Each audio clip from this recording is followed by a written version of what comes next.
I'm Travis Bader, and this is the Silvercore podcast. Silvercore has been providing its members with the skills and knowledge necessary to be confident and proficient in the outdoors for over 20 years, and we make it easier for people to deepen their connection to the natural world. If you enjoy the positive and educational content we provide, please let others know by sharing, commenting, and following so that you can join in on everything that Silvercore stands for. If you'd like to learn more about becoming a member of the Silvercore Club and community, visit our website at silvercore.ca.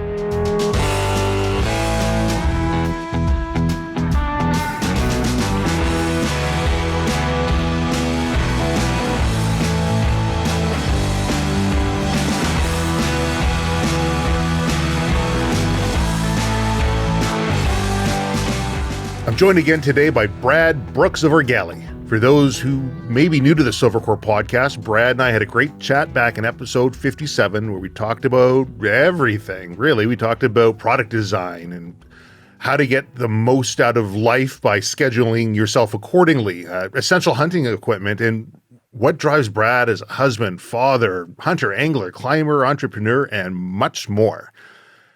You can check out Brad's amazing products that he's designed at argalioutdoors.com. And if you want to treat yourself to some top-rate YouTube content, check out Argali Season 3 Hunt Wild programming on the Argali channel. That's all on YouTube. Brad, hey, welcome back to the Silvercore podcast. Hey, it's great to be with you, Travis. And I feel like that was a very generous introduction.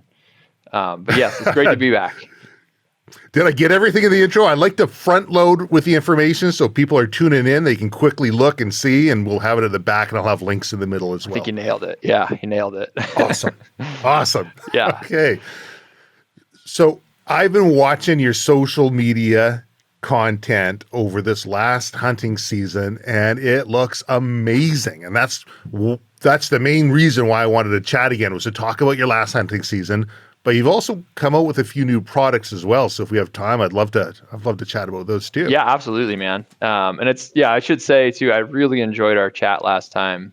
So it's just an honor and pleasure to be back. So thanks for having me. And yeah, I think we touched on this last time, but Argali started out as a content company primarily. And the way we got into this, where we're at now, just as a company, was through going out and having fun, doing big adventures and taking a camera along. And I still do a lot of that. And I think, if I think about what motivates me just as a person and what gets me excited about hunting season, is just dreaming up big things that I want to do and trying to figure out how to make them happen. That's right. Because you can only hunt for so many days out of the year. And I think the excitement of hunting, in order for the sort of the year-round excitement, is sort of the anticipation, the planning, the thinking about the process. Right. Yeah.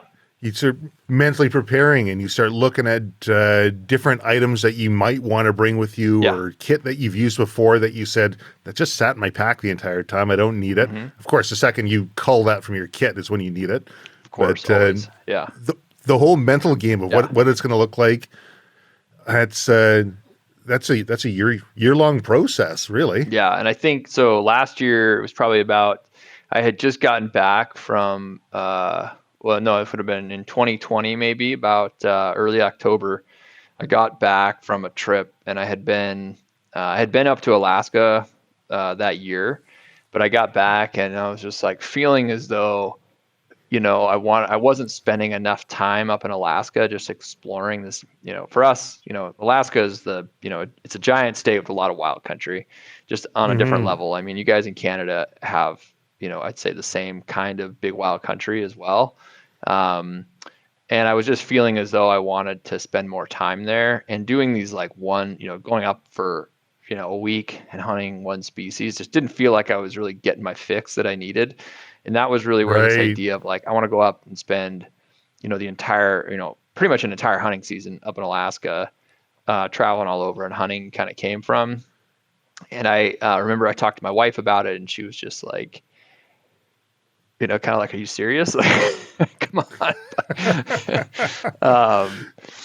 And so then anyways, that was kind of where the idea started. And it was just like, I'm wondering if I can even pull this off from just being away from the company for that long was a challenge. Can I even set up, we're a small company, so setting up processes to be gone for that much time was a lot of work and planning.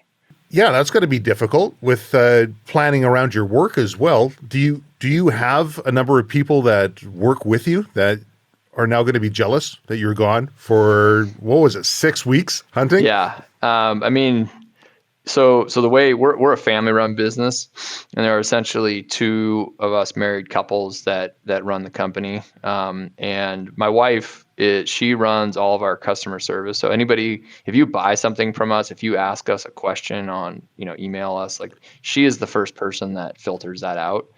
And so in large part, me being gone meant that she had to sort of step in and take on a lot of the, I'd say operational duties that I have, which, is not insignificant amount of work for her. And I also, with that much planning in advance, it was also a good exercise to go through just strictly from a business standpoint of saying like, what are the things that, how can we have some redundancy in our operations? I feel like, you probably run into this. There are so many things that you just do because they're in your head, you know how to do them. But if you were to try and explain to somebody, as Travis, like, Travis, how do I do what you do? He'd be like, well, let me think about it for a second. Like, you may have all of that written down. I didn't. And so it was a good exercise to go through to like write everything out and be like, okay, you need to here are our suppliers. And if there's an issue, this is who you go to. Right. Yeah. So it was a healthy exercise to go through. Yeah, it's good to have those pieces in play. And a family-run business, I didn't realize there was such a strong connection. I know you're quite the family man, but to include family in the business as well like that is that's a whole nother level. Yeah. I mean, that presents challenges that most people never experience in their life. No, my wife and I leave our house and we come to the office with our youngest daughter, and we have a 2-year-old and a 6-year-old, and we drop the 6-year-old goes to school. 2-year-old comes with us and hangs out at the office. And, it wasn't designed this way. It was basically like my wife is a school teacher, and we needed to hire somebody when this all started. When we got to the point where it's like, we need to hire somebody full time to run customer service, order fulfillment. Somebody's got to be in charge of that. It was, and we take that customer service is perhaps like, other than making good products, is probably the most important thing to us as a company. We take it very, very seriously. And the idea of having somebody who doesn't care as much about our business at this point in our growth, running that was not an ideal solution, or just having to find somebody who was as committed to our customers and every single one of them as we are was a tough thing to do. It was easier to have somebody with skin in the game, like my wife, be like, I can do that. And so she elected to, stop teaching for a bit. This is also like, beginnings of right when the pandemic was really great time. It was, it was a tough time, I think, to be a teacher anywhere. And she was a grade school teacher. And so she was like, I don't really want to do this right now. Anyway, I'll come work for the company. So, and now this is what she does. So yeah. Is she enjoying it? Yeah, I think so. Yeah. I don't think I would say she I'm not, you have to ask her, get her on the podcast sometime to get her opinion about it, but I think she likes parts of it. Yeah. I don't think she likes. Yeah, I work with. Oh, go ahead. I work with my wife as well, and you're always thinking, and you have to be so disciplined when you are home that you limit the amount of time that you're talking about work, and you limit the amount of ideas, because for me, I wake up, I'm thinking about it. I go to bed, I'm thinking about it, and I think that's normal for everybody, but it just isn't. Yes, 100%. There are times where we're like laying in bed at night, and we have to like be disciplined about not doing it. I'll be like, hey, did you talk to that supplier? did you take care of that? Or which is a really not a good, it's not a good habit. So we're pretty good. Yeah. This is a couple's business thing, but anyways, so like I talked to originally when this whole idea came about spending this time in Alaska, I talked to Angie about it and started like piecing it together. I would describe her as like not being crazy about it, but also just understanding this is like something that this is who I am. And I've always been this way. It hasn't changed. So one of the most common questions I have received since, people that know about me spending this much time in Alaska was, how did you pull that off with your family situation? And I think the answer to that is complicated, but also, hyper personal and relationship dependent. But anyways, I have got received a lot and it's with a lot of support. Yes. I mean, you obviously need everyone. They need, in order to be able to achieve what you've been able to achieve. You're what, 38 now? I just turned 39. Yeah. So hey, happy birthday. Thank you. In the 39 years to be able to achieve what you've been able to do, you definitely need to have the support of others who you can lean on and who you trust. And it sounds like you've got that. Yeah, 100%. And there is a bit of, I'd say, guilt about, when there is a burden that is placed on others by me doing the things that I want to do, right? That places a burden on other people. That's one way to describe it, right? Support is also another way to describe it. I like both of those descriptors, but I'm also like very aware that for those closest, especially my family, me being gone is not easy on them. It's harder on them, right?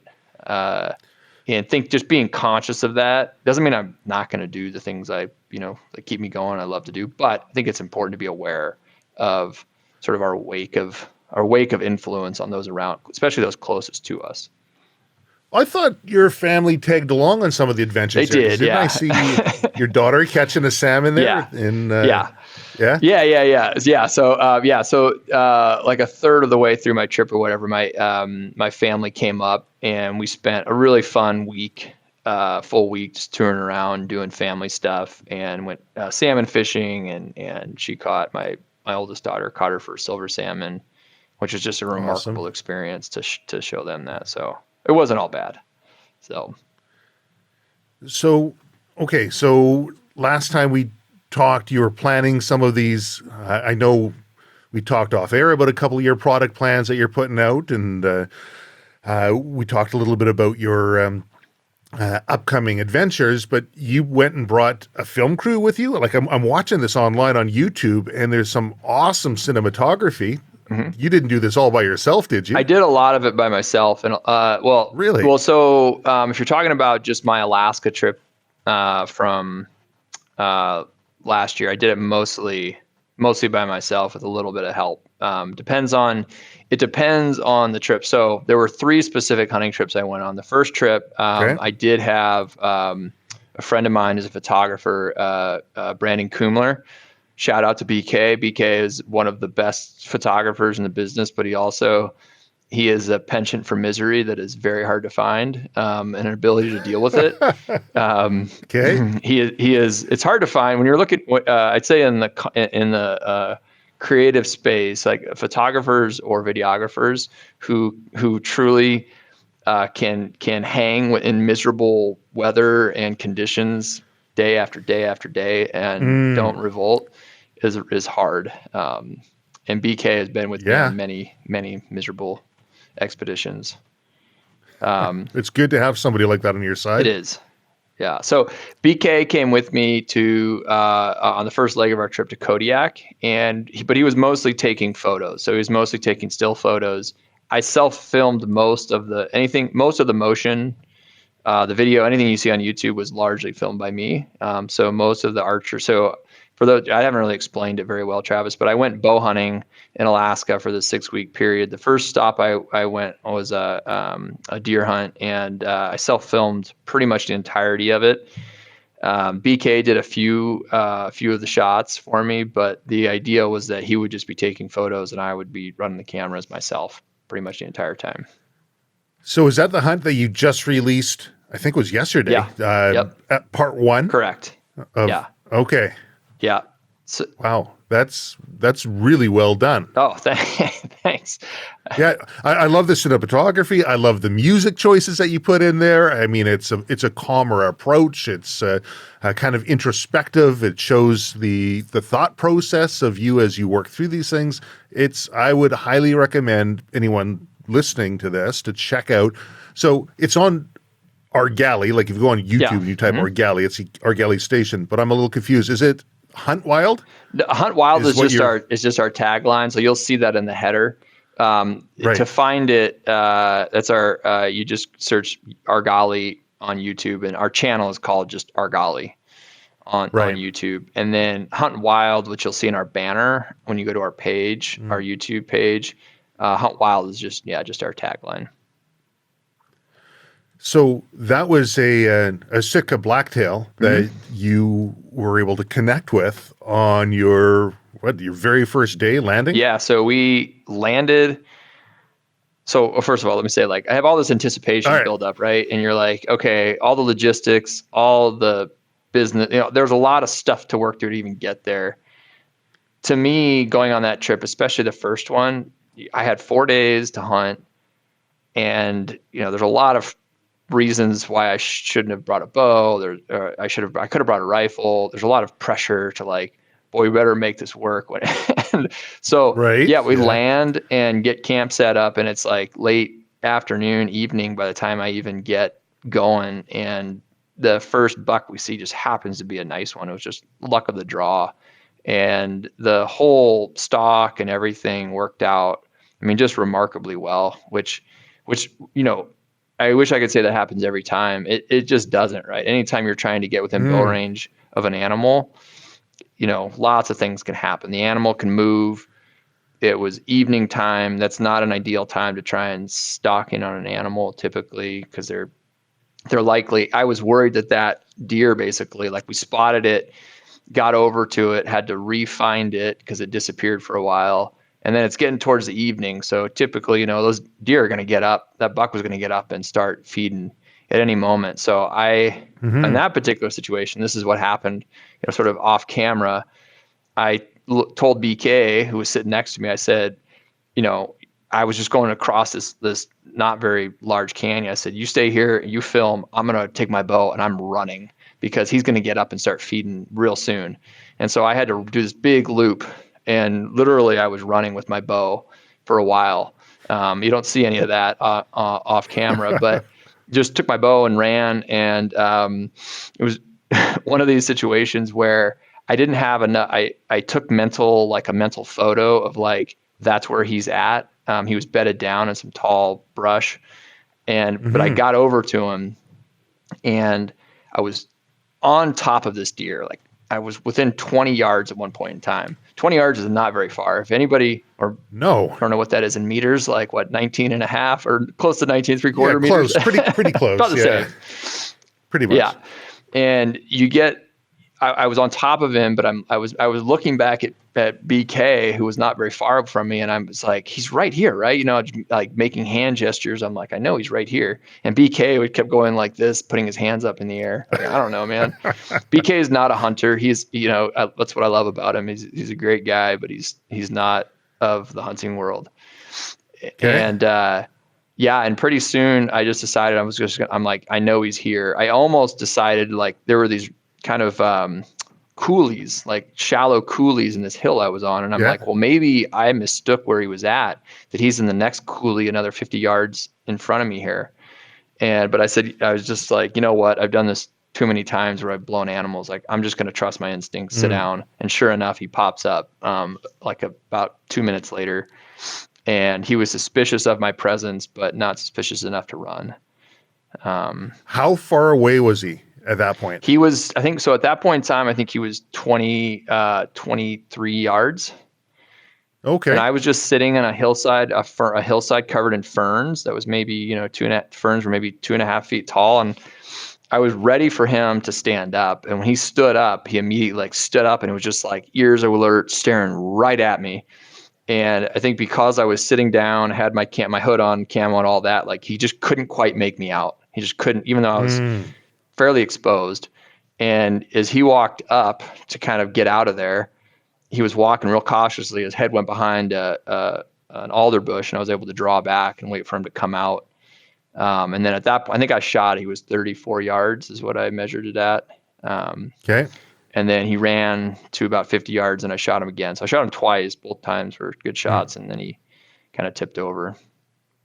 So yeah, wow. Turned out to be and that's day one, afternoon one. And he turned out to be just a tank of a buck too. He was a big, I mean, in terms of blacktail bucks he was a big blacktail buck. Wow. And so you were there for what? You said 4 days? So it was a 4-day hunt? Yeah, it was a 4-day hunt. So yeah, I basically just packed that buck up, packed it back to camp. And then the next day went out to a different area and ended up shooting. I shot another buck that day. So you can shoot, I had 3 tags, and the second buck I shot was another nice one. Just another, I don't know how to describe it, but it was a super fun one. That one I almost blew with the cameras. So because I was self-filming, this buck was bedded kind of on this little promontory rock outcrop. I got to like 60 yards of him. Then I set up my camera. He was kind of, there was a little rock covering, separate, giving me a little bit of cover. I set up my tripod with my camera just focused on the animal, and it stuck out like a sore thumb because it's this big black camera, right? I didn't bother to try and camouflage before I went. And basically my plan was I was going to hit record and then just like sneak in around on this animal. And basically the camera would be recording the animal, and then eventually you'd see me come into the screen. Well, I set everything up, hit record, and I start crawling, and I notice all of a sudden the buck is just like turned around in his bed and is just staring right at my camera. Like he doesn't like it at all. And yeah, he picked it out, and I should have known that would happen. I thought I could just pull one off. And he eventually gets up and kind of like saunters down. And what you see on camera, which what you will see, is me. All of a sudden you see the deer disappear, and then pretty soon you see me up here, right where his bed was. And he ended up going right down below where he was bedded. And I ended up finding him and was able to shoot him after he kind of went below. So it actually worked out pretty well, all in all. Nice. Yeah. Yeah. Nice.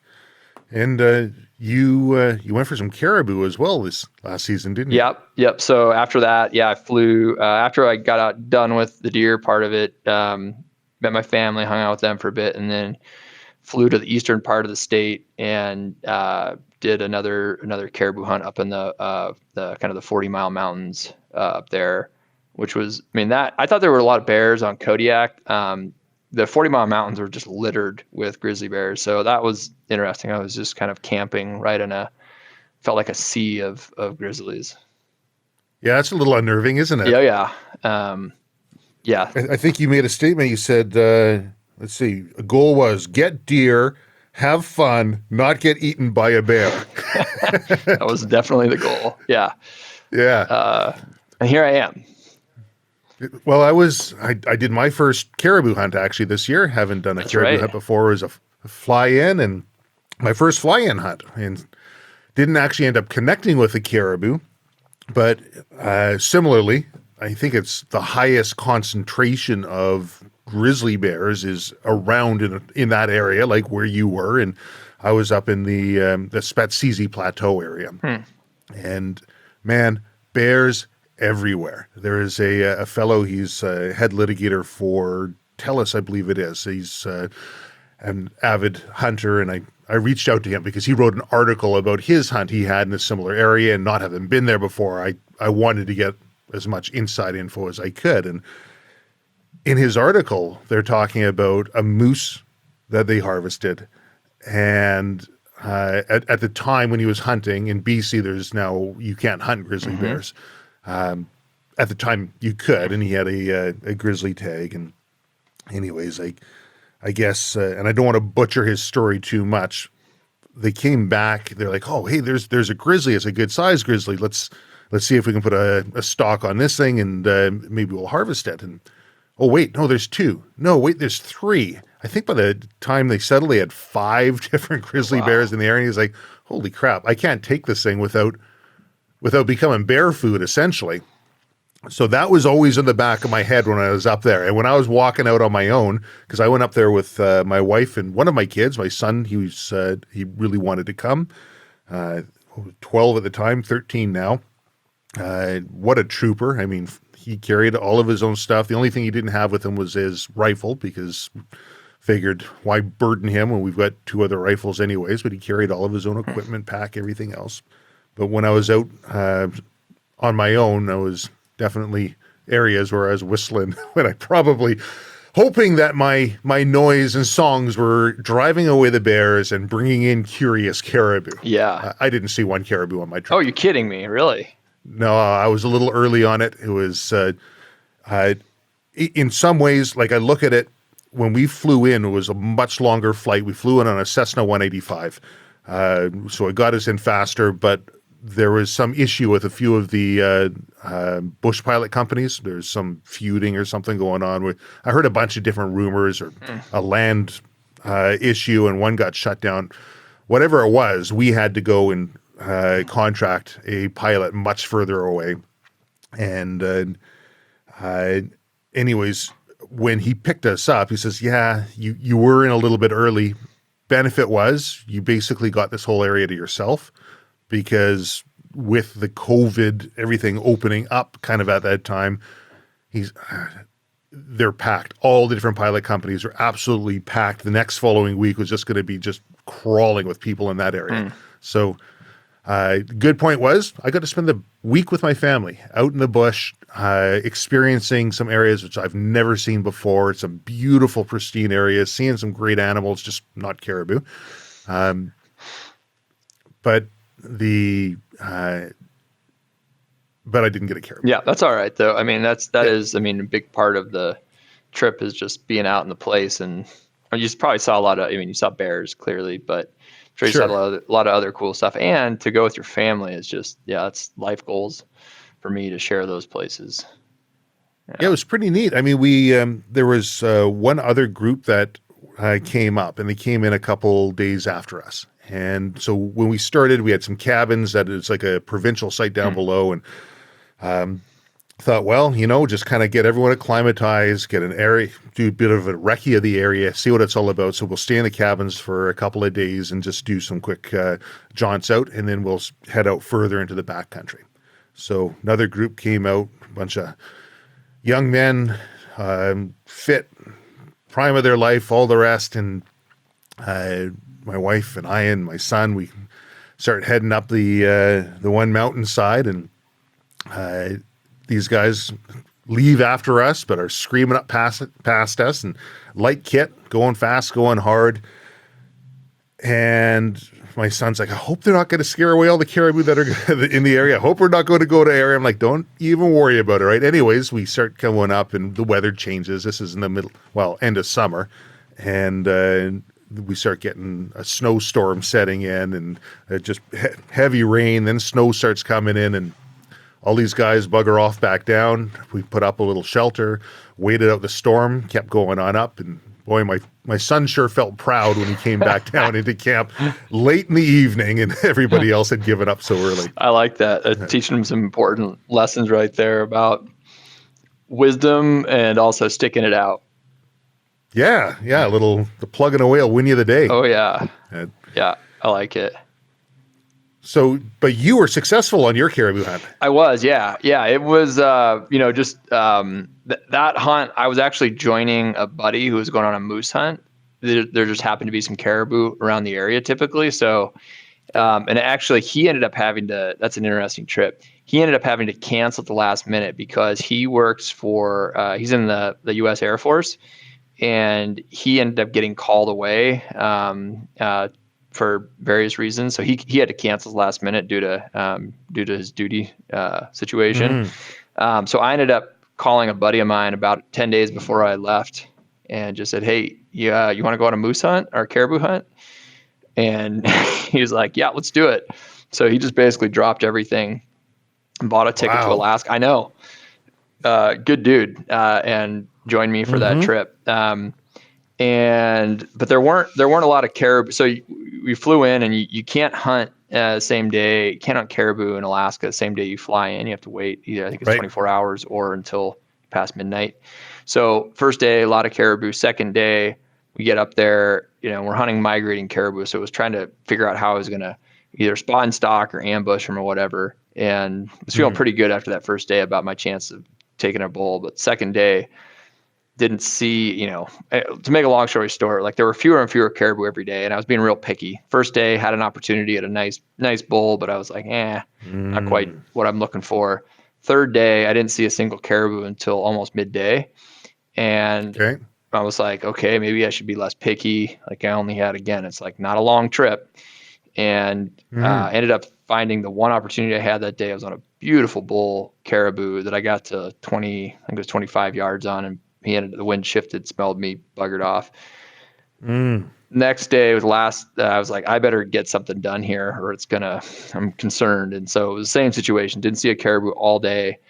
11 o'clock, I saw one way off in the distance. And then about midday-ish, saw a small band come across this mountainside, and was able to sneak in on them. And I was able to shoot one. And it was one of those situations where I came to full draw on a really nice bull caribou. And as I stood up intentionally to try and get him to stop, I was at full draw, stood up, and he stops, and then another one stops like right behind him. So there were two caribou lined up, and I didn't shoot because I didn't want to kill two caribou. Didn't want to. Yeah, that would have been illegal.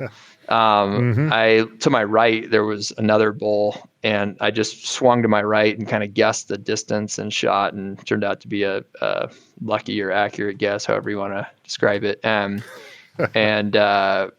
it worked out pretty well. But that was also interesting because prior to shooting those caribou, I had seen two grizzlies a few hundred yards away from where I was at, downwind of me. Okay.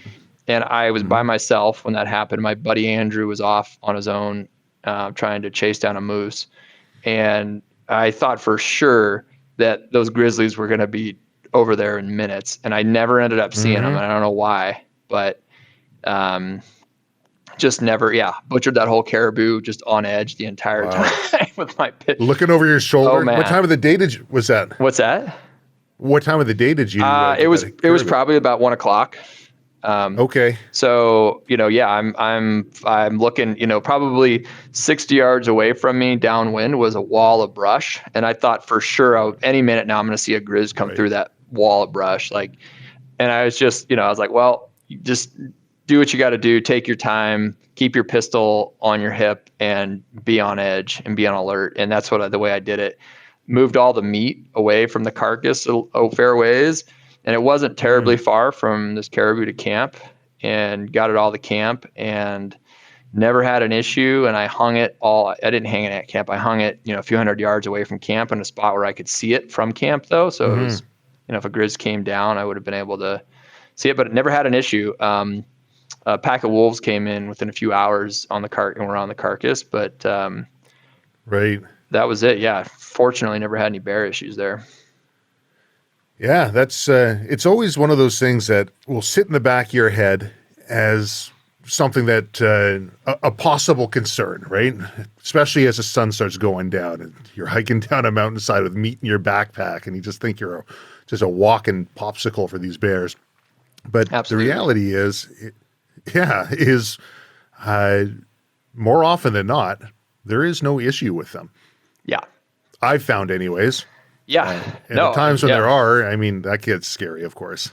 So yes, typically not, but I know enough people who have had encounters in situations where they shouldn't have, that it keeps a guy on his toes. So like a friend of mine, who I'm actually planning another trip to Alaska with, his first moose hunt he went on, the first day of his hunt, he said he was downwind of they saw a grizzly, a sow about a quarter mile away, and their wind was blowing directly at her, and they could see her real well. And she stood up on her legs, could smell them, and dropped down and started jogging towards them. And as she got closer, she started going faster. And he had a bow, and his buddy had a 300 Win Mag, and he ended up, his friend with the 300 Win Mag ended up having to shoot it at 20 yards. and killed it. But it's one of those situations where, that wasn't supposed to happen. Like, grizzly smells human in big wild place. They're supposed to go the other direction. In this situation, that bear turned and came right at them. And who knows why? They're bears. And I think that's, not a common situation, but it happens. They're predictable to a degree. Yeah. They are. But you had your bow with you, and you said you had a sidearm as well. Correct. Yeah. So we can't do that in Canada, unfortunately. We can't have a pistol with us when we're out hunting. It would make sense from a safety standpoint. And actually, now that I think about it, so in Canada, we got something called an authorization to carry, or an ATC. If you want to carry a restricted firearm, like a handgun, we've got like non-restricted, typically hunting firearms. They've got some rules around them, but they call them non-restricted compared to the restricted, which are typically going to be handguns, and then some scary looking rifles and shotguns, and then prohibited, they say can't have it at all. So if you wanted to carry a handgun, you have to apply for an ATC, an authorization to carry, and they allow you to do it if you're going to be working in a remote wilderness area and you can't carry a long gun with you, or if your primary activity is a transport of cash or negotiables, which again isn't going to be hunting. If you're going to need to defend your life, police protection isn't adequate, and very few people get that one because they require you to get not just your local police department, but the chief of police to write a letter saying that their protection is not adequate for you, which nobody wants to give up. So it's pretty limited. My company, actually, I was responsible for certifying the first ATCs under the new regime back in the late 90s, early 2000. And I think we also have the most recent ATC out there, but they're few and far between. But it gets me thinking, you're working when you're out there hunting.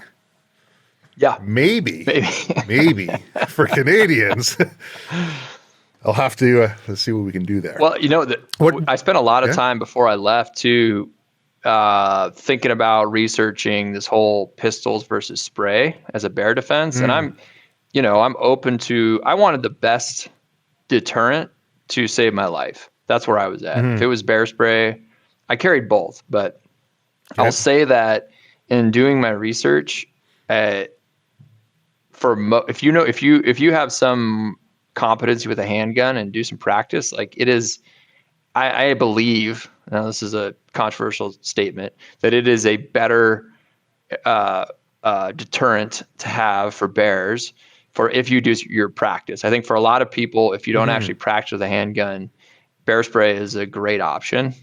But the problem with bear spray, as I encountered in many places, is that the wind is not in your blowing the direction you want it to or need it to in order to work. In other words, that bear spray, if the wind is blowing sideways or in your face, you're in trouble in that situation.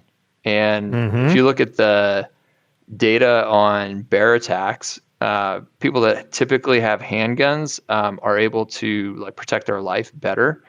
And I'm saying that as somebody who I don't have any affinity towards like handguns. I'm not like advocating for them generally, but I'm just saying, like, if you look at the data, it's pretty clear. And even the pilots that I know in Alaska who deal with this a lot, most of them are carrying, if they're carrying anything, oftentimes they don't, but if they do, they're going to carry a pistol. They're not messing around with bear spray. And I take note of that. Like the people that live in Grizz country typically are carrying a sidearm and not really messing around with bear spray, which is interesting. I agree with you, and I've done a bit of research on that myself. The one thing that I find interesting about the statistics, because everyone has that debate, bear spray versus firearm, right? And realistically, I mean, bear encounters are typically avoidable with some 100%. knowledge, 100%. And they're typically not very common. But when you're a hunter, you're putting yourself in a situation where you've greatly increased your odds of encountering a bear just by being in the area and packing around food on your back. And but when you read the statistics, firearm versus bear spray, and everyone loves to spout the statistics, one thing I've never seen addressed or talked about when they say, well, bear spray is X amount effective at scaring off a bear when you have an encounter. What kind of an encounter was that? Was that just a bear that's like passively acquiescing? It's just walking by and you give it a squirt in the face, or it's nosy Right. and it's Right. just, right? And okay, it's gone, right? Hey, bear spray is effective. But if this is a predatory, aggressive animal, they've documented bear spray doing absolutely nothing, like zero effect on a bear that is aggressively intent on doing harm to you.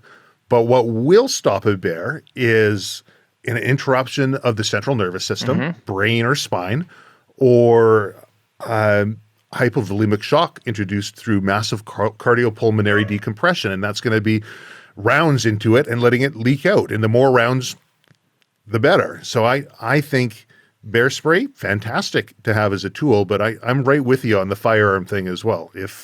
When the chips come down, a firearm will actually stop a predatory aggressive bear. 100%. That's my thoughts. No, I think it's true. And yeah, that's a very astute observation of yours, that it's hard to know if it was a bluff charge being made and there was spray. But if that animal, if that bear is defending a carcass or is looking at you as in a predatory light, there are plenty of cases of people saying, like, I deployed bear spray in its face and it ran right through it. It's like, yeah. And a bear that really wants something, like it's don't get me wrong, I'm sure that it is painful for the bear, but not painful enough if it really wants to, it seems like.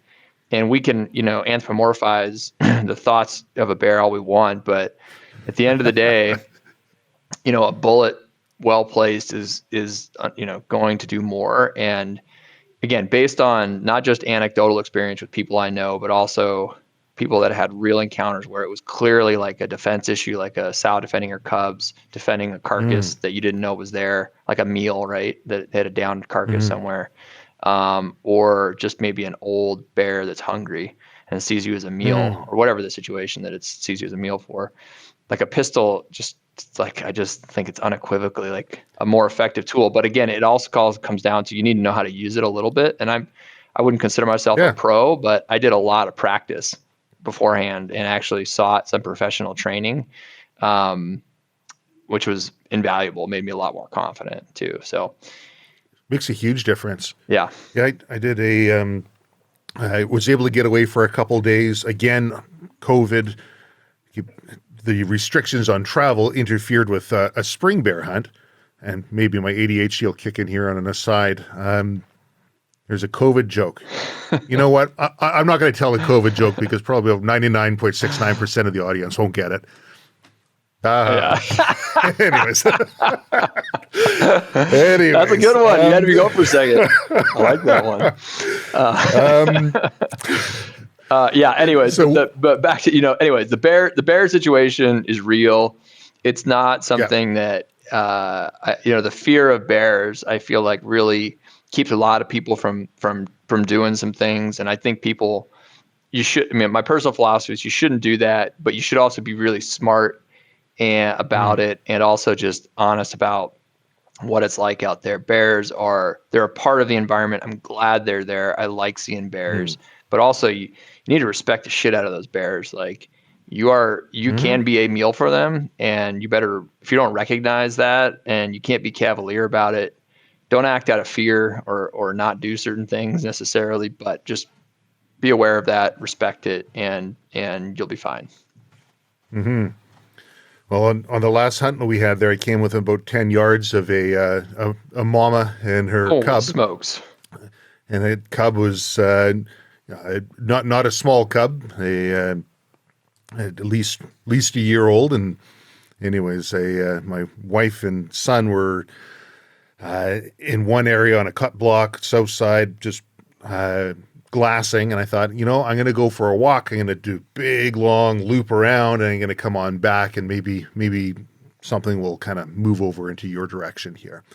And I came up a old abandoned logging road, and was walking up there and just quietly walking up and scanning and walking. And I didn't see it. They must not have seen me.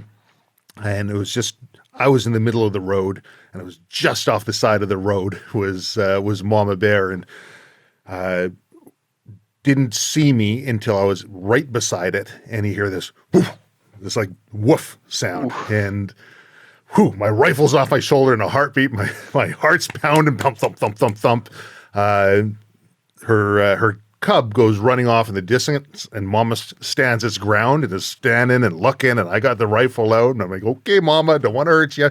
Because, of course, we're not going to take Mama here with in the presence of any of her cubs. But after what felt like forever of me trying to back up and it just standing its ground, finally Mama just kind of turned around and is kind of slowly walking away. So that was an interesting encounter. Oh my gosh, yeah. Can I ask, in Canada, if you kill a grizzly in self-defense, is that something that you're concerned about, like what being able to defend? Because I know that's, like in the U.S., you have to be able to prove that it was self-defense, and there's always an investigation because it is a protected species in a lot of places. But usually, if it's clear that it was self-defense and it's not a big deal. So, there's two schools of thought in Canada. Personally, if there's a self-defense issue, a person should be able to articulate why that is. And 10 yards, I mean, that's you're well within the zone where you should have shot that bear before. I think with Gary Shelton had about a 25 meter rule, 25 yard rule or guideline, and he's a fellow. He's written a couple of books on bear attacks. He passed away a year and a half ago. He was my wife's aunt's next door neighbor, and he helped us put together our bear training courses. But I guess the two schools of thought are, it should be pretty easy. You just call the conservation officer. You let them know exactly what happened. That's a school that I subscribe to if I was ever in a situation like that. But there are some out there in Canada, and they just talk about the 3 S's, right? Sure. Shoot, shovel, shut up, right? Yep. Honestly, I wouldn't want the hassle of a bear carcass being found and someone saying, well, we saw your vehicle down below or your camp, and having to question me about it. I'd rather just be forthright and honest and let them know the situation. And I think people are going to find more often than not, it's going to fall in their favor, because they would have to prove otherwise. They'd have to prove that it wasn't a defensive thing. And if you have no information to provide them to the contrary, then your story has to stand. Yeah. Okay. Yeah, no, that makes sense. Yeah, I'm the same way. I would, better to own up to it. But I was just curious if it's like oh man, like you're in, even if it was self-defense, you're in deep trouble, just given the banning of the bear hunting in BC especially. So, it's a touchy subject. I'm right? sure. And there is talk actually about the moratorium being lifted just based on the grizzly bear populations and the encroachment on people and the attacks that are happening. It's not something that like some of our indigenous groups, they're just saying, forget it. We have to start culling some of these bears. It's becoming a massive problem. And I think the Tahltan Nation up here is one of the areas that has publicly come out and said, this is something that needs to be addressed. And if you don't do it, we will. So there's, I would be surprised in the next few years if there wasn't a very serious reassessment of how the grizzly bear population is managed in British Columbia. Yeah, but we'll see. Yeah, well, I hope so. I'll be. I feel like that's the bear issue is just such an interesting one, but in many ways, I feel like it is just kind of the camel's nose under the tent kind of situation. Yeah, and I understand, and I can understand the. Bears are, I think we have been programmed, hardwired to think about bears differently than they are, right? With Disney films and everything else, making them cute and cuddly and approachable, right? And not just sort of a wild animal. But yeah, interesting situation. I am paying attention and will continue to. So. And then you had a moose hunt as well, didn't you? I did, yeah. So back to Alaska, right? Yeah. So last leg of my trip was a moose hunt, and I honestly, so before I left, for the moose hunt, I had no idea what it was going to be like. My business partner Jason came up and joined me on this hunt, and we got dropped off, and this was I would say the least fun of all of my hunts, because we got dropped off in a swamp. literally, it was a true swamp, like there was a little, series of like ponds everywhere and get dropped off. And the pilot's like, I think there's probably some dry ground over that way. So I get out and start walking, and there's like no dry ground. I'm like, I'm still in, at least shin deep water. He goes, well, maybe try the other direction. So I walk that way, and I'm like, I guess you could call this dry ground, but I mean, it's the part that was dry had just like roots from the trees just going everywhere. I'm like, I don't know how we're going to sleep here for a week, Right. We didn't have like cots or anything like that. So anyways, we set up, we're like, this will work. So set up camp, and first morning, go out, do a call series. I've never called moose in my life, but I did a lot of, I call a lot of other animals, right? So I do a lot of elk calling, do a lot of waterfowl calling. So it's like, if you can learn how to call and you do some practice and put your time, I feel like you could probably learn how to call anything with a little bit of practice. My first moose calling series, like, I'm not shitting you, Travis, like 15 minutes after I do my first call, here's a bull moose comes out of nowhere. Yeah. And I'm just thinking, I'm like, I love that feeling. Yeah. Oh my gosh, it's the best, right?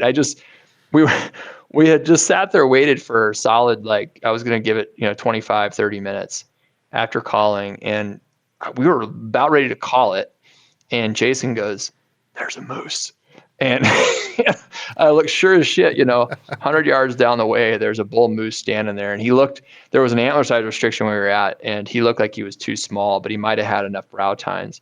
Well, he kind of is looking, he doesn't see a moose. And so he kind of starts walking, kind of past us. And as soon as he gets out of sight, I rake really fast again, like real aggressively.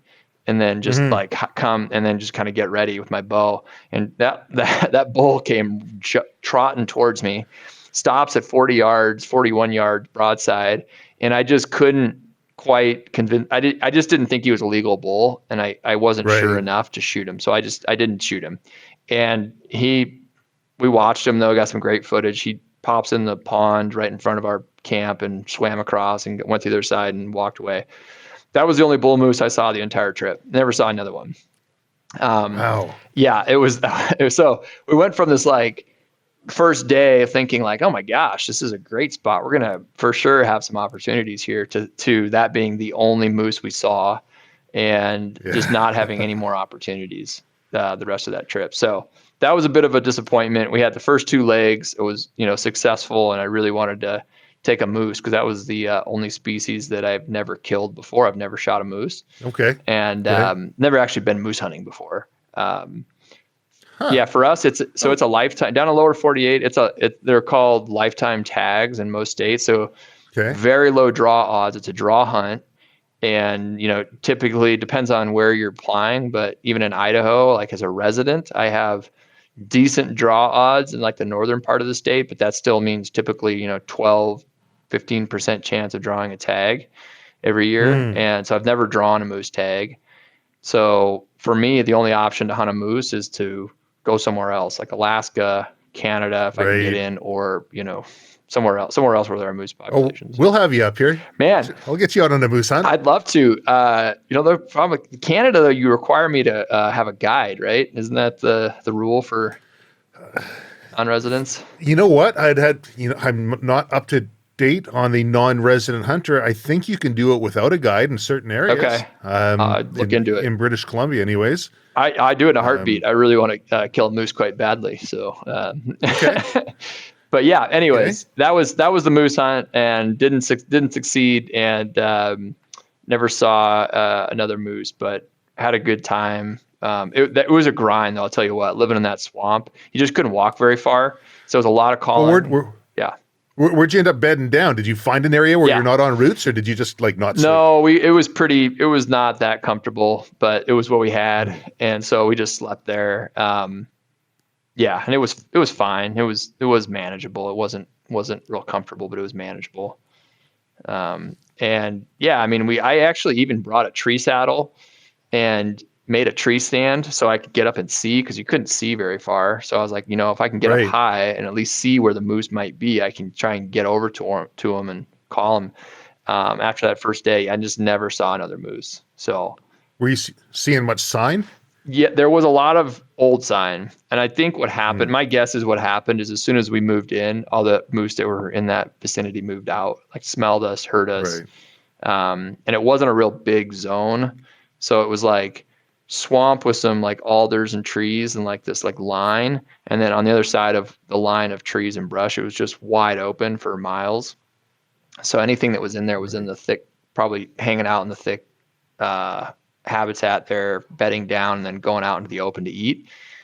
Anyways, I got lots of feelings on that. I feel like our outfitter or our air transporter kind of put us in a questionable area. But who knows? I tried to talk to him and be like, hey, like I feel like we're in such a small zone that like anything around here that hasn't smelled us already, because the wind was constantly like going up and down this line of vegetation, and it's like I am sure that our scent is getting carried well around, getting carried around here quite well. Yeah. So, anyways. Well, I did typically every year we've got a group of friends that will go on a moose hunt, and this year I didn't get in on the draw on that one. Still invited, even if you didn't draw, because it's part of the group. I just can't harvest the animal. But another friend who lives in the Yukon, a couple years prior, I was on a hunt and I posted something on Instagram or Facebook or something of my side by side, and he sends over this little message on Instagram Messenger. That's what it was, and all it was "Out for a rip, are you, bud?" And for the rest of the hunt, I don't know if you've ever heard that stupid song, "Out for a rip, are you, bud?" But for the rest of the hunt, I just had that song playing over and over in my head. And he says, you got to come up to the Yukon. You got to come up to the Yukon. And so finally, I took him up on it this last season. Never been to the Yukon, and flew in. Still had the song in my head because I'm meeting up with him. And I spent a bit of time getting everything together, and he had a 16-foot Lund with a 60 horsepower outboard 2-stroke motor on it. And it was me and my wife and him and his partner and all of our gear just loaded to the gunnels on this 16-foot boat. And we took it from the Yukon side down into BC, because he couldn't, being a Yukon resident, couldn't hunt in BC. Sure. His partner, she's Indigenous, and so she had permission from the Indigenous group, so she could if she wanted to. It was about 2 hours, a little over 2 hours on a boat going down, and the weather picked up. Massive lake to get there, and so we ended up having to offload some gear halfway and get the wives set up on a tiny little island. And a tiny, I mean, you walk across from one side to the other in about, 15 seconds. Yeah. But we set up on this as our bear protection, because a massive grizzly country, and we figured that will be our place where we'll bed down, and we can go out and hunt during the day. And anyways, we get the rest of the gear, come back. Wives have the tent set up, and we sat on the island for a few minutes, just glassing and looking around, looking at the area and seeing kind of where we wanted to go. And he says, "Is that a moose over there?" Right? I said, "I don't know. Let's get in the boat." We all go down, get over to the mainland area, and start putting a stalk on it. It wasn't a moose, but sure looked like it from a distance. And so we just sat there for about just watching this one stream where we felt that one might be come down. 4.5 hours. And his wife was doing some great calling, and in comes Bullwinkle. That was probably the fastest moose hunt I've ever been on. Still took a couple of days to get the animal processed and all the gear and kit back, because we had to do it in between weather, when the weather would allow. But it was light was going down, was able to take it at a legal time, able to gut it out, set a little fire beside it, set some clothing up, and piss all around the thing to try and keep the bears away. But it worked out. Yeah, so that was cool. A good hunt for us. Yeah, that's a pretty cool story. They're having called a lot of elk, and then a lot of elk hunting. Moose hunting is a very interesting. It's just an interesting animal to hunt, because it's not the same like vocal interaction that you have with elk typically. I know, the Right. bulls certainly make a noise, but it's not even close to the same level that you hear. Typically for elk hunting in the rut, it's like you go into a basin or mountain area and you bugle and you're going to get a response. And it's like, oh, that's where the elk are. I'm going to go that way. Right. With the moose, it's like, they're around probably, but you're not. Yeah. You just have to trust. A little bit more basically. faith. Yeah. Faith in that they're around and you're calling them in. Yeah. Yeah. So anyways, that was good. Yeah. I guess the last one I did was a fellow from your neck of the woods. He's lives in BC. He's actually just flew into Boise today. That's where his family's from. Oh. And good friend of mine, and another friend who's works with BC Parks, and he's search and rescue.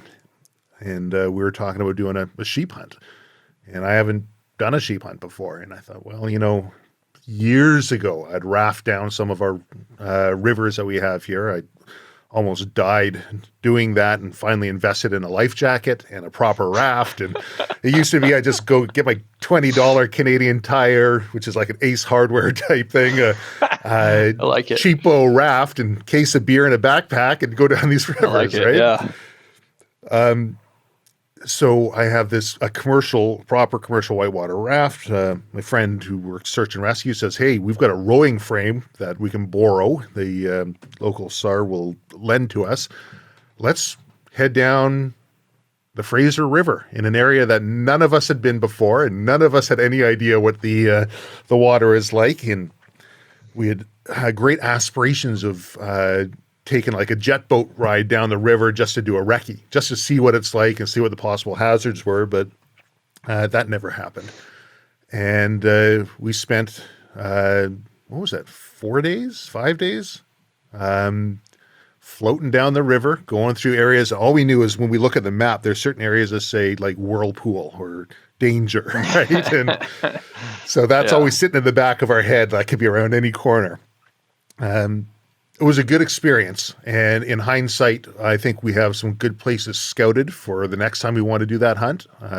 We saw lots of sign in certain areas, but we weren't able to connect on that one. But it was an adventure in its own right. Just the three of us in a small commercial. It was a 14-foot, I think it's a 14-foot. Yeah, that's pretty small. Hyperlon. Yeah. Well, I'm jealous of you guys. Yeah. You can get a sheep tag over the counter too. That's amazing. That's a wonderful, the fact that you guys have that opportunity is just fantastic. We are fortunate. Yes. We're very grateful for that. Yeah. Yeah. I wish we had the same situation up here, but numbers aren't there. Yeah, I hear you. Yeah. Well, let's, okay. So the knife that you make, beautiful knife, bought one of those knives for my wife for Christmas. It was a stocking stuffer for her, which is, I think, sitting on my bedside table at the moment. But now you've got tents as well that you're making. Yep, we just launched. So I've been working on this for a while. We just launched a tent line here, beginning of February. And, I'd say like we talked about this a little bit last time, but the products we make, I'd say the continuous theme with all of them is where there are products or that I feel like we can do something that's sort of filling a need or solving a problem that we've observed through our experiences. Like we tend to follow those product categories or those ideas. I originally wanted to make a tent for myself for high country early season mule deer hunting, so archery mule deer hunting. That hunt for me, the way I like to hunt mule deer is typically I'm just, have my backpack full of my stuff and I'm just going to go wander for a while. And I just want to go where I want to go and I camp where I camp based on what I see. I don't love it. Yeah. And it's fun. It's just a free, you don't have anywhere you have to be back to at the end of the day. It's like you camp wherever you end up. I love it. It's just a fun way to hunt. The problem I have with that is typically, flat real estate is sometimes at a premium. So just finding a spot to sleep can be a challenge there. And I end up sleeping, not all the time, but a fair amount of the time in like mule deer or goat beds. So you might find like a kicked out bed that's big enough that you can kind of kick out for yourself. on a ridgeline, and I could never find a tent that I really was like happy with to pitch on those in those situations. And that was really ideally suited for camping and kind of varied terrain. It was light, but it also was versatile. So I decided to make my own tent one year, and I have no business sewing, Travis. I've never sewed anything. I bought some fabric. It's like the stereotypical story. Like I literally borrowed my mom's sewing machine and taught myself how to sew as best I could, watched some YouTube videos, and made a tent. And it took me a long time to figure out how to do it. Wow. Yeah. I mean, it wasn't pretty, but I did it and used that tent. And I was like, I actually like this, like just the shape of it, and that was what has now become our Rincon 2-person tent. And I think we went through, 12 different sizes, shapes, iterations of that product before we kind of felt like we got it dialed. So, and there's a few reasons why we wanted to make our tents. The shape of that tent was one, but then, as soon as I started diving into it, I started looking at fabrics and details, and sort of everything about those tents are sort of made to kind of solve some problems that we saw in the current tent world, especially for people that are doing, backpack hunting or lightweight hunting. Right. So I'm 6'6". Would I fit in your tent? Yeah, you would, barely, but yes. Okay. Yeah. Okay. Yeah. You're, I'd say our 2-person tent is, I would call it a spacious 2-person tent. One of the interesting things about tents is that there is no governing body for what constitutes a 2-person or a 3-person or a 4-person, right? You just look as a consumer, you just look on a website and it's like, this is a 2-person. Well, I remember when I had a final prototype of my 2-person, I was down in Arizona on an archery coos deer hunt with a friend of mine who had a tent from another brand, a very well-known backpack company brand. And it was a 2-person tent. And I'm not kidding you, Travis. Like I could barely fit my shoulders were touching the sides of the tent, either side. And it was called a 2-person tent. And I was like, this feels like this should be illegal. Like you shouldn't be able to call this a 2-person tent with how small this damn thing is. So anyways, the way we sized it, I wanted for our 2-person tent to be able to actually hold like 2 people and your gear. If you had moderate amount of gear, and if you're just by yourself, it's a very comfortable, palatial 1-person tent.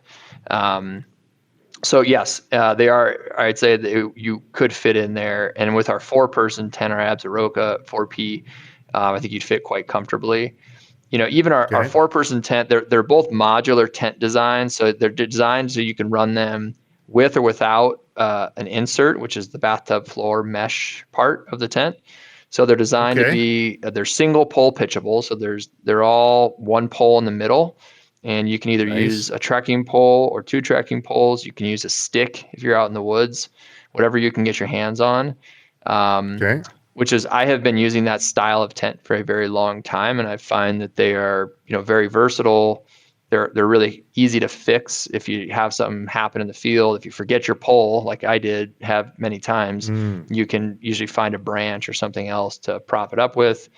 It gives you the option to use your trekking poles if you want to cut more weight. They're really, I think, great for hunting scenarios.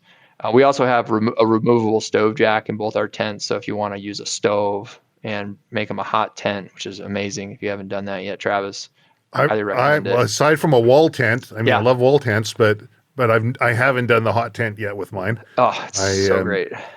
Is it? Oh man, it's, I do a lot of, I don't do exclusively backpack hunting, but I do a lot of pack-in hunts, and even the ones that aren't backpack hunts that maybe we take stock in or llamas. I will take a stove with anything for us like late September on, and it is just a game changer mentally and physically if the weather really gets sour on you. So short of having a wall tent, which is amazing, but they're also just gigantic and heavy, and you really need stock if you're going to carry them anywhere, or you need to fly them in or take them on a boat. Right. So yeah. Are you going to start making stoves? We are. Yeah. Yes. Perfect. Yeah, we're working on that now too. It's funny if you want to tie it to current day events. Little known fact that a lot of the world's titanium comes from Ukraine. I did not know that. Yeah. Interesting. I know that, and I also know that. Of course, you do now. Yeah, absolutely, I know Yes. that, and the price of titanium is going up astronomically as a result of this whole Ukraine-Russia war situation. So, I mean, there's a lot of other reasons to have feelings about that. My petty little issue around material sourcing is, but anyways, that has made things a little bit more complicated for us in the last little bit here. But yes, we are working on a stove to accompany our tents. So, a friend of mine was out in another tent that had a stove in it, and gale force winds were coming through, lifted the whole tent up. Chimney came out of the stove, was smoking hot, ends up landing on Buddy's sleeping bag. Holy smokes. And burn it. So I've never had experience with the stove tents like that, but just, I don't know, maybe if yours has little clips or the ability to just a thought. I've never heard of that before. I'm very interested in the details of that one, how that happened. But interesting. But yeah, no. So the hot tents, like especially late season, I'll backpack in.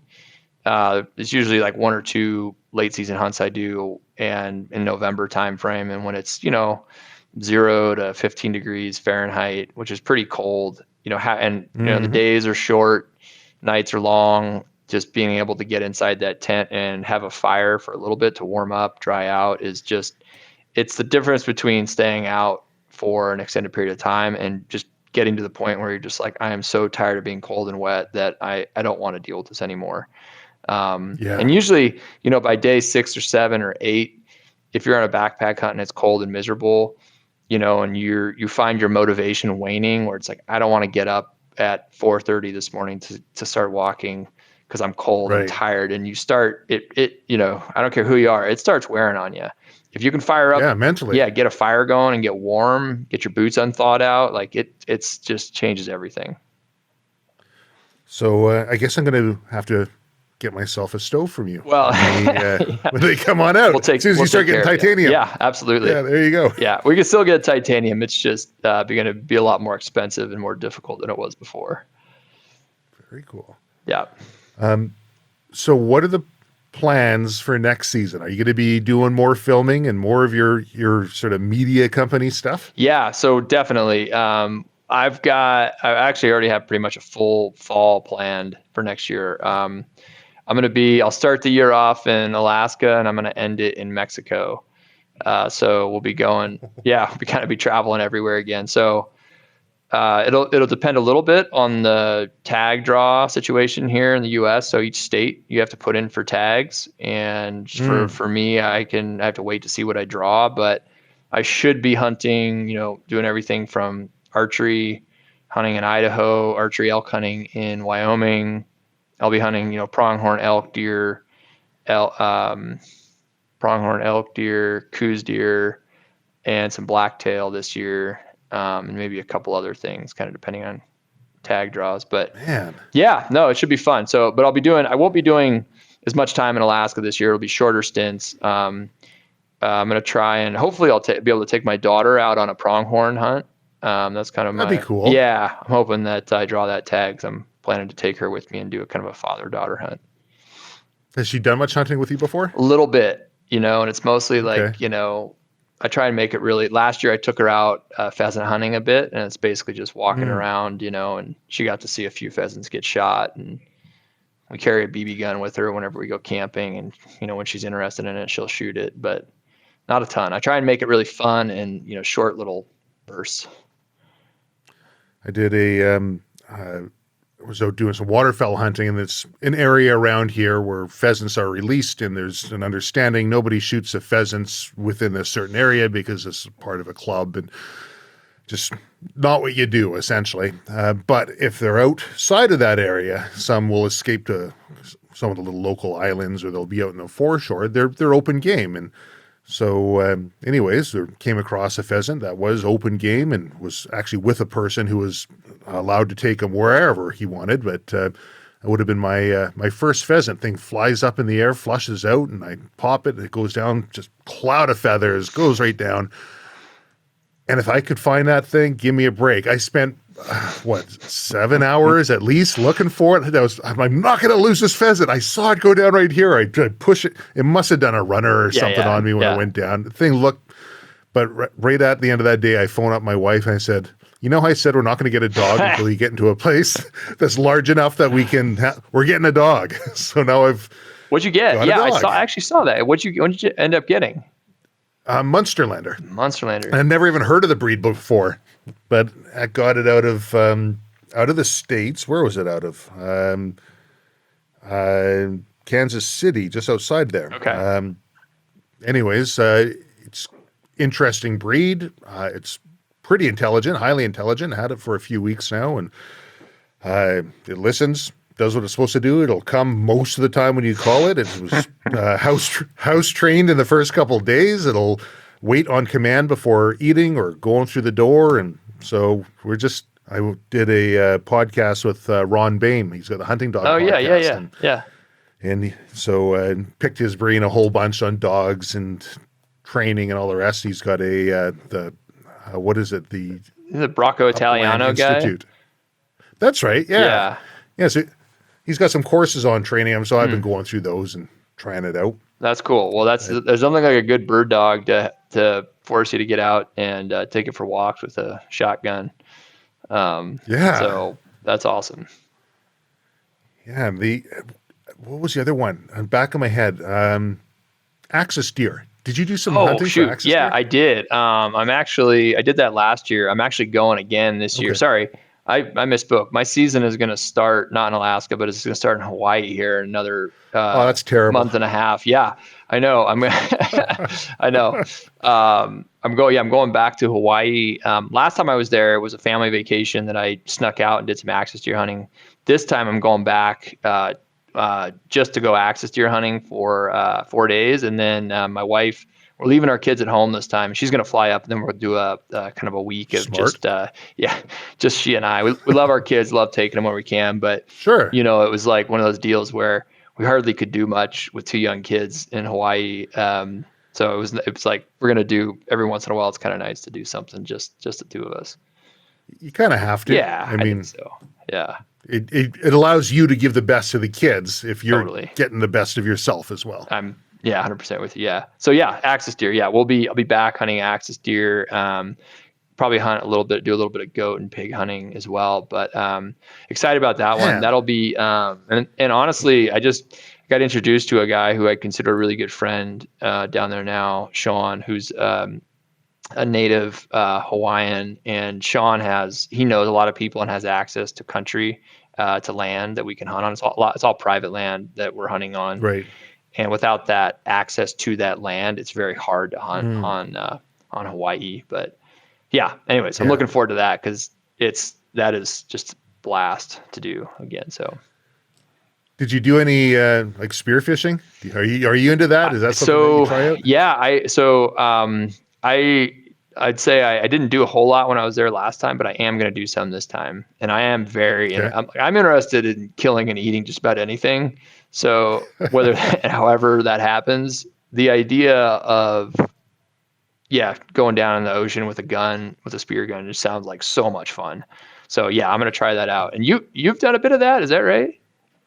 I have. Yeah, I have. I usually just shave everything off because I don't know how to get a mask to work with a beard and mustache, and so I'll just shave it all off. And I'm no Kimmy Werner at it, but I do enjoy getting out. I'll do local stuff just around here in BC, cold water, and I'll just tough it out, or I'll put a weight belt and some a wetsuit on. I started with a spear gun, and what I really like to use now is just, I think they call it a Hawaiian sling. Yeah. Maybe that's not quite the right term, but basically it's just a pole. Yes, that's exactly what you're talking about. I'll use a paralyzer, like a 3-prong tip on that thing. I find that to be a lot of fun because I think was Cressy Sub or Cressy. I think it is. They make a fiberglass pole, and that'd be my travel one. And after a while, I'm like, I can go even lighter. If I'm going to a tropical area, I'll just find some bamboo. I'll use some paracord, and I'll wrap it around the stinger head, and I just go to the local hardware store and get myself some surgical tubing, and I will just put a bit of a prusik on the end and use my thumb through the surgical tubing, which is at the end, and then I pull it all the way down, hold on to the near the tip of the 3-prong, and I basically just point my arm at it and I let go and use my hand clever. to guide the bamboo. Yeah. It's so fun, and it's lightweight. It's I'm not, like I say, I just enjoy being out in the water and going after these things. Yeah. So that's one of the things this time that I'll have a little more time to kind of do that. Last time I was there, I spent like an afternoon with my buddy Sean, who's very much into that scene, kind of learning about some of the equipment. We looked at, you had a spear gun and they had the Hawaiian sling. I also tried to do some like net throwing, which is really not that easy. You'd think like, oh, throw a net. No, it's not, is not it? at all, man. Like trying to throw a net and get it to make this nice arcing, circle as it hits the water was definitely not easy. So anytime, learning new things like that, I find incredibly fun and interesting. So I'm looking forward to just going to Hawaii. And we talked about how for the hunting part of it, my buddy Kevin, who works at First Light, he and I are going out there, and I think we talked about we're not even going to go to the grocery store before we head out hunting. We're just going to try and like survive off of what we can kill. I love that. I love that. I know. I've never like actually done that where you're just like completely surviving off of it. So like, why not? Why not give it a go? Yeah. What is it? Taco, octopus. Yeah. Over in Hawaii. Man, I would spend hours and hours in the water just trying to find these goofy little octopus, and finally, like I'm out there, literally wake up in the morning, I'm going out, I'm looking for all the sign, and everywhere where I look for the sign, I just can't find them. And other people, like the locals, are being successful. That's one thing I'd love to be able to do next time in Hawaii. But this one guy, I'm walking back in, he's like, hey, he's out in the water, and I'm looking around, hey, you want to see Taco? Oh, okay, he's like, get over here now. So I'm running on down, I'm like, I don't know, this thing's going to get away, and I'm throwing my fins and snorkel and mask back on and in the water over to him, and he's like, look, he's down here. You look at the hole, you see? And I'm looking in, I see nothing, right? And I'm like, oh, yeah, okay, I see it. Like, I don't want to mess up with his harvest here, right? But I figured I'd see it when he takes the thing out. And he's, no, get your head right down there. Take a look, right? So I'm down there, and I'm looking, and I've got my head right in the hole, and I'm looking at, why can't I see this thing? Anyways, I'll come up. I'm like, oh, yeah, I totally saw it, right? Lying. And then he gets in and he had one of those stinger heads as well, but probably not what you're supposed to be doing. Starts breaking away all the coral to get the thing. Thing starts swimming out and grabs the thing and gives it a bite and throws it into his bag, and good to go. I'm like, sweet. Okay, so I see how it's done. I still don't see how this guy saw this thing. Maybe he saw it go in the hole. I don't know. When I was in Greece, the first beach I was out on in an island called Skopelos, I was with my son, and I'm going out. We see an octopus, and it's a decent sized little octopus. And I'm like, oh man, I want to take this thing, right? And so I got nothing. What can I take it with? And so I tell my son, you just float over top of this and keep an eye on it in case it takes off, right? And I'm going to try and find something. And there's a bit of a rock face beside. And so I climb up the rock face, and I found a stick because I'd already tried going in and grabbing it out by hand, but I couldn't hold my breath long enough. And so got a long enough stick, and I get down, and I'm kind of holding it, waiting for the octopus to grab, waiting for it to grab. Finally, thing grabs on, comes on out. And by this time, I guess my excitement and the commotion about finding stuff and looking in the water had drawn a bit of a couple of other people, Italians. They made their way down the rock face by where I was, and they're standing because they wanted to see what I saw. And I was able to slowly bring this octopus out, stuck on the stick, and grabbed it, and I come on up, and I got this thing in my hand, and its legs are going all over my arm, and I'm moving it around. I'm trying to find where this Hawaiian guy bit it, right? And because I think you're supposed to bite it like between the eyes, right? And it was moving everywhere, and I'm thinking, wait a minute, do they have beaks? I think they do. Is this going to bite me? And anyways, good question. Yeah. The Italian guys are cheering, and they think this is great. And finally, I find the area, and I start biting down, but it's not dying. I'm biting. And you look at they stop cheering. One guy looks like he's going to throw up. But They're like, I oh my finally God, did get an octopus. This guy's gone feral. Like, first it was cool. Like, now he's just eating it alive. hell? He's eating. Why is he eating it alive? Oh my gosh, that's awesome. Well. Yeah, I'll remember that. Yeah, I'll have to figure out where to. So, did you end up killing it? I did. We did. I killed it, grilled the thing up. It was fantastic, but I've never got Hawaiian octopus. So that's going to be a goal of mine next time I'm over there. Keeps you going. Yeah, good reason to go back. Yeah. Yeah.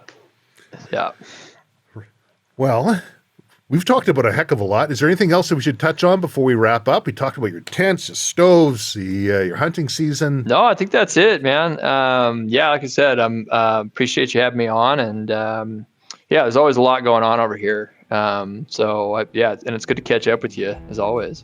Well, Brad, thank you very much for being on the Silvercore podcast again. It was great to see you.